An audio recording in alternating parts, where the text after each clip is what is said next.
pouvait croire qu'après la fin un peu piteuse de son périple, annoncé comme un martyr et terminé par une pause sandwich à l'aéroport de Ben Gourion, elle allait rentrer la tête basse, un peu honteuse d'avoir concentré l'attention du monde entier pour rien. Elle aurait pu remercier d'ailleurs les Israéliens de l'avoir fait rentrer avant de fermer l'espace aérien. Eh bien non, elle est rentrée triomphante hier soir, tel Victor Hugo de retour de Guernesey. Ce n'est pas une blague, c'est bien Mélenchon qui a employé cette comparaison.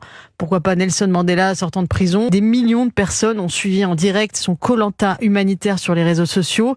C'est désormais la star d'une génération, cette génération, les 24-35 ans, qui sont, il faut le dire selon les sondages, la génération qui a le moins de sympathie pour Israël. Elle est un peu la quintessence de la génération selfie, elle en connaît d'ailleurs tous les codes, elle maîtrise à la perfection les réseaux sociaux, ce monde saturé de slogans et de symboles où l'emoji tient lieu d'arguments, pastèque, drapeau, kéfier, génocide.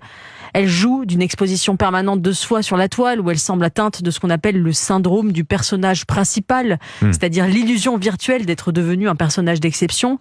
Elle n'a jamais écrit un texte plus long qu'un tweet, jamais publié un livre pour étayer ses convictions.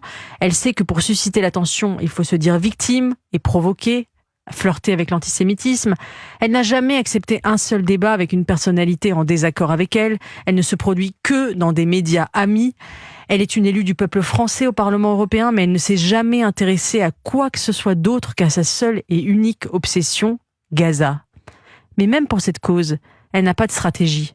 Elle ne cherche pas de victoire politique, elle cherche des likes. Le but n'est pas d'agir, mais d'influencer, n'est pas de trouver des solutions, mais d'exprimer son indignation.